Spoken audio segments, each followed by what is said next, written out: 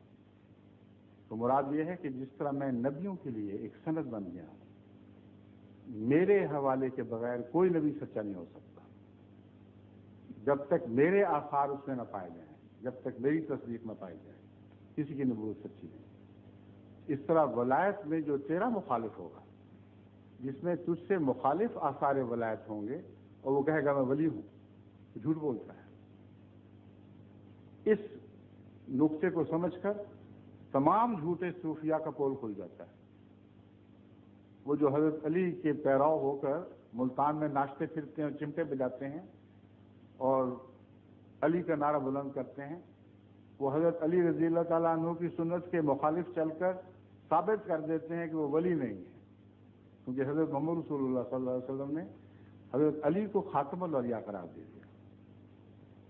بس اگر حکمت سے بات سمجھیں تو بڑے فوائد ہاتھ آتے ہیں، اگر بے حکمت کی بات کر کے تعصب کے پیچھے چلیں تو سارا فیض ہاتھ سے جاتا رہتا ہے۔ اب آگے چلتے ہیں۔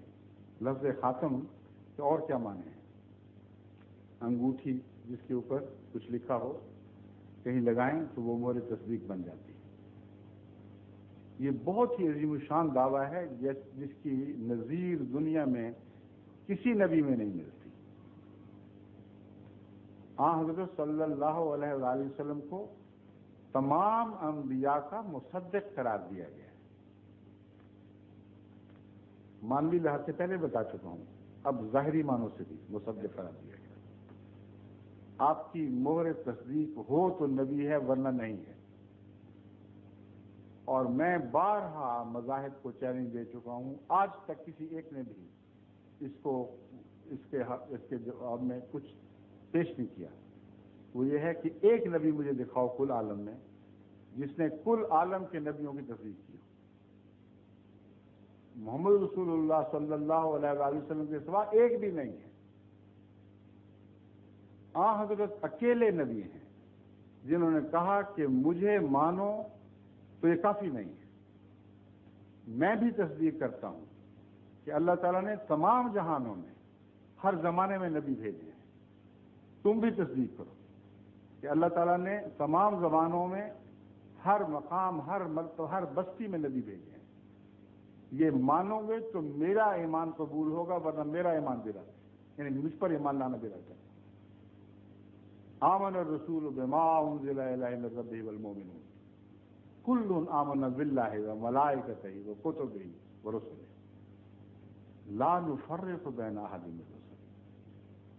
دیکھو محمد رسول اللہ اس شان کے نبی ہیں کہ وہ ایمان لے آئے ہیں اللہ پر اور ملائکہ پر اور کتب پر اور تمام انبیاء پر،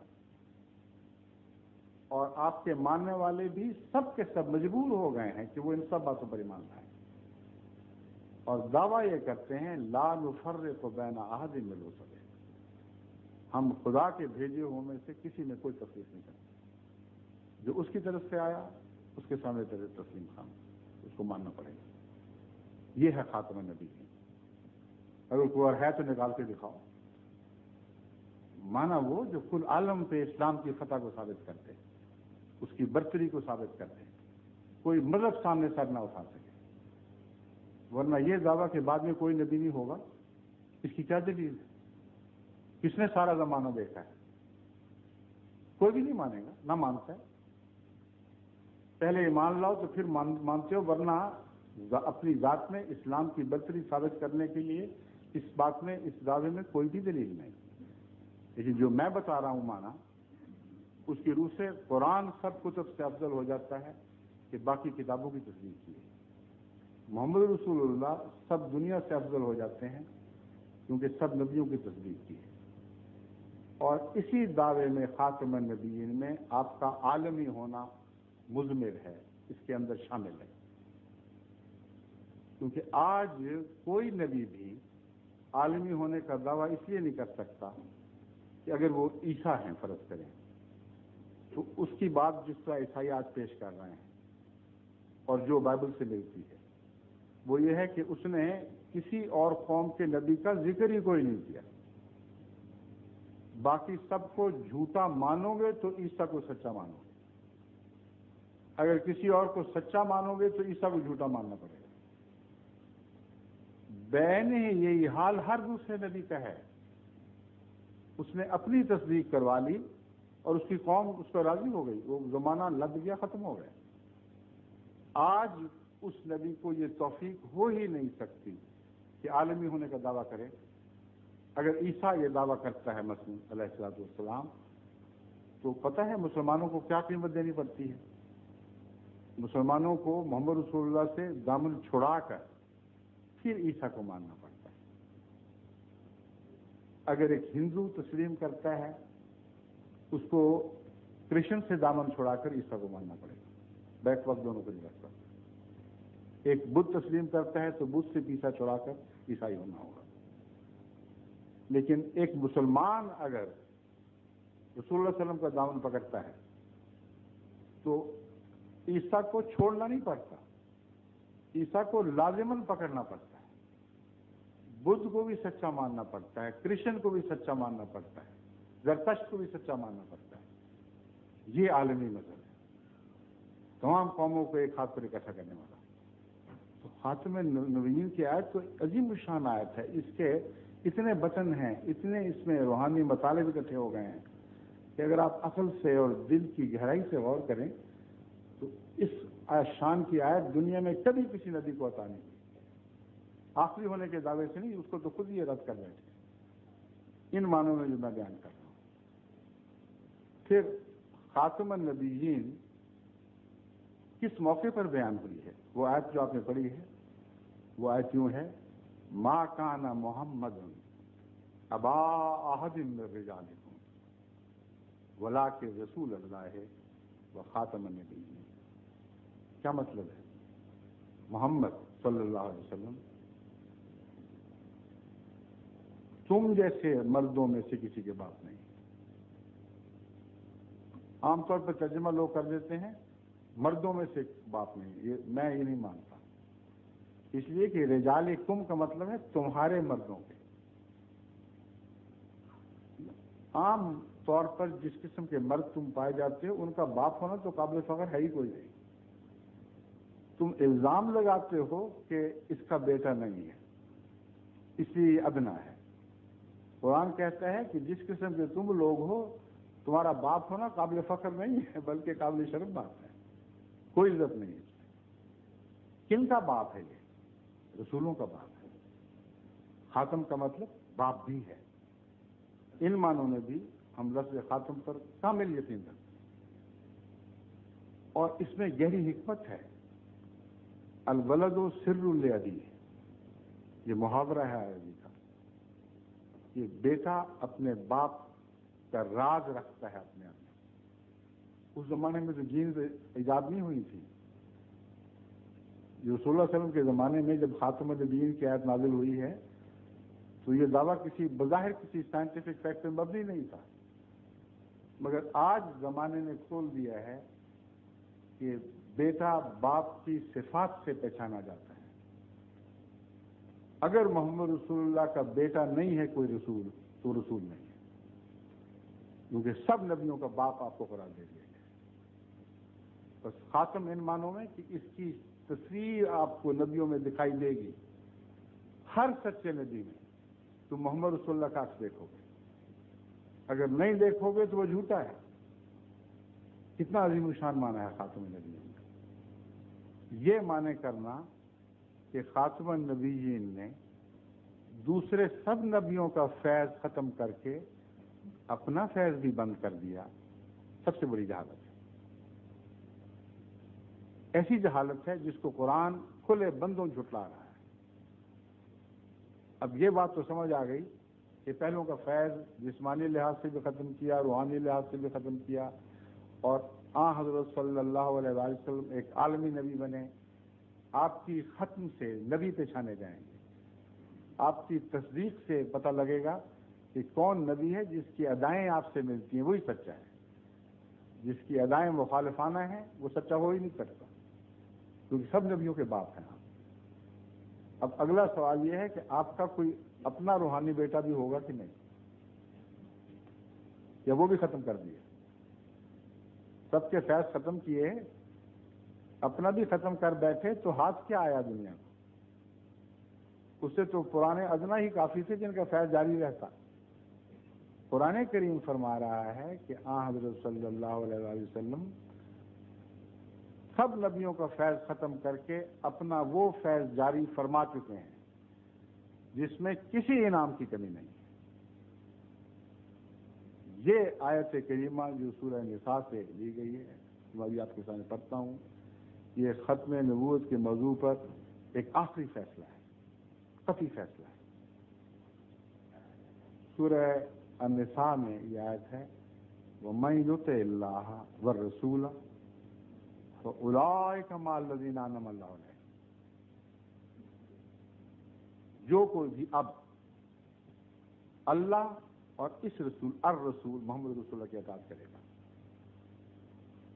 کیا ہوگا؟ اس کو سزا ملے گی، انعام ملیں گے۔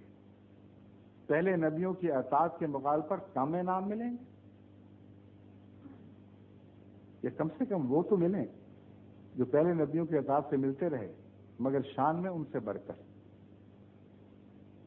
یہی دعویٰ یہ آیت کریمہ کر رہی ہے۔ وَمَن يُطِعِ اللَّهَ وَالرَّسُولَ، جو کوئی بھی اللہ کی اطاعت کرے گا اور اس رسول محمد رسول اللہ صلی اللہ علیہ وآلہ وسلم کی اطاعت کرے گا، فَأُولَٰئِكَ مَعَ الَّذِينَ أَنْعَمَ اللَّهُ عَلَيْهِمْ۔ اب صرف یہی لوگ ہیں جن کو اللہ انعام عطا کرے، باقی سب کی چھٹی ہوگی۔ خاتم کا مطلب غیروں کے چشمے بند، اپنا جاری۔ اب فیض لینا ہے تو اس کے پیچھے لگو۔ اور ساتھ فرمایا وہ کون لوگ ہیں جن کو انعام ملے گا، لسٹ بیان فرمائیے۔ من النبیین، یہ قرآن کے الفاظ ہیں، نبیوں میں سے ہوں گے یہ لوگ، والصدیقین، اور صدیقوں میں سے ہوں گے، والشہداء، اور شہیدوں میں سے ہوں گے، والصالحین، اور صالحین میں سے ہوں گے، وحسن اولئک رفیقا، اور یہ ساتھ جو محمد رسول اللہ کی غلامی سے ملے گا یہ سب سے اچھا ساتھ ہے، اس سے اچھا کوئی ساتھ نہیں۔ تو انعام کی لسٹ وہی ہے، مگر حسن اولئک رفیقا نے مرتبہ اونچا بیان کر دیا۔ اب تم پرانی امتوں میں کہاں رفیق ڈھونڈتے پھرتے ہو؟ حسن اولئک رفیقا۔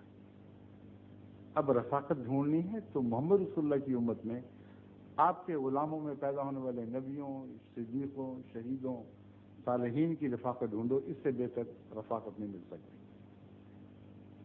اتنی واضح کھلی ہوئی آیت کے بعد آیت خاتم النبیین کا یہ ترجمہ کرنا کہ آپ نے سب نبیوں کو ختم کیا سوائے عیسیٰ علیہ السلام،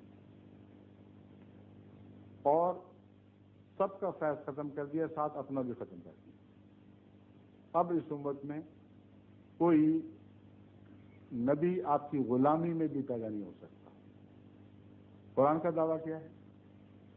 غلامی میں پیدا ضرور ہو سکتا ہے مگر صرف نبی نہیں، ہر مرتبہ شان، ہر مرتبہ انعام اب محمد رسول اللہ کی غلامی سے وابستہ ہو چکا ہے۔ صرف نبوت بند نہیں ہوئی، صدیقیت بھی بند ہے، شہادت بھی بند ہے، صالحیت بھی بند ہے، مگر غیروں کی۔ محمد رسول اللہ کی غلامی میں نہ یہ بند، نہ وہ بند، نہ وہ بند۔ بس غلام نبی کا تو اعلان کر رہی ہے یہ آیت، اور بجائے اس کے کہ پرانے موسیٰ کے غلام کو محمد صلی اللہ کی امت کا فیض رسان بناؤ، اگر غیرت ہے تو قرآن کے اس معنی کو تسلیم کرنا لازم ہے کہ جب ضرورت ہوگی محمد رسول اللہ کے غلاموں میں سے وہ اٹھے گا جسے خدا فیض نبوت عطا کرے گا، مگر محمد رسول اللہ کی امت کے دائرے میں اور غلامی کے صدقے۔ یہ ہمارا عقیدہ ہے۔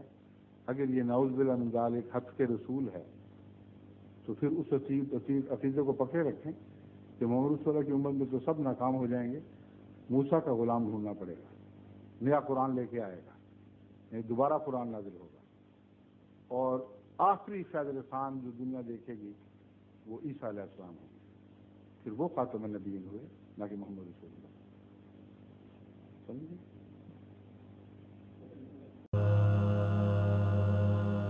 اللہ کے پیاروں کو تم کیسے برا سمجھے، خواہ کیسی سمجھ پر ہے، سمجھے بھی تو کیا سمجھے، سمجھے بھی تو کیا سمجھے۔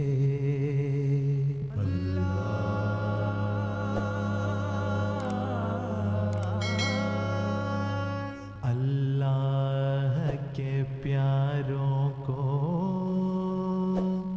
تم کیسے برا سمجھے، خواہ کیسی سمجھ پر ہے، سمجھے بھی تو کیا سمجھے۔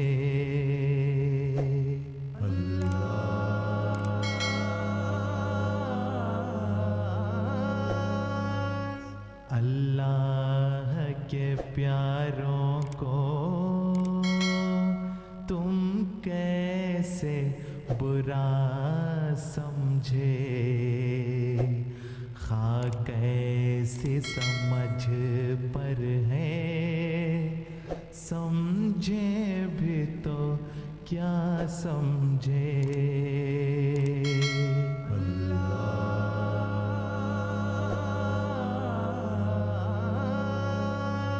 شاگرد نے جو پایا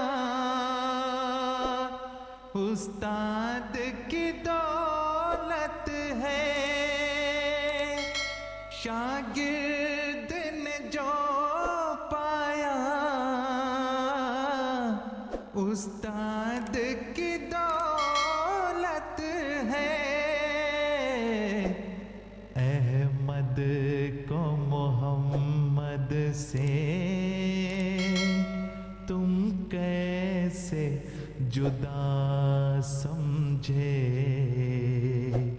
احمد کو محمد سے تم کیسے جدا سمجھے۔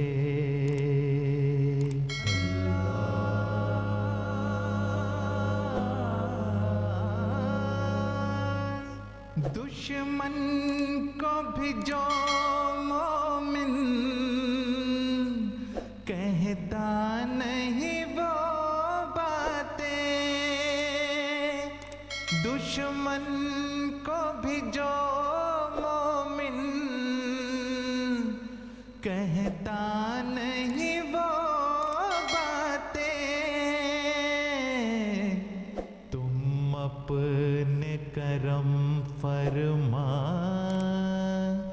کے حق میں روا سمجھے، خواہ کیسی سمجھ پر ہے، سمجھے بھی تو کیا سمجھے۔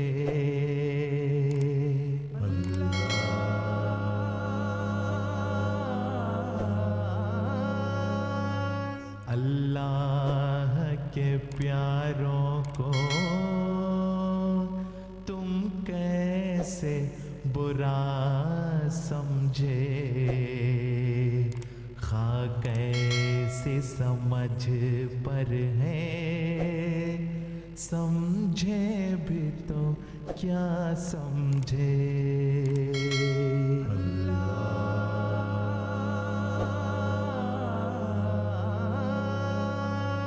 جو چال چلے ٹیڑھی، جو بات کہی الٹی، جو چال چلے ٹیڑھی، جو بات کہی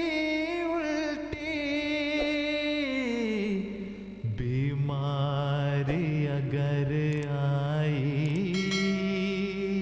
تم اس کو شفا سمجھے،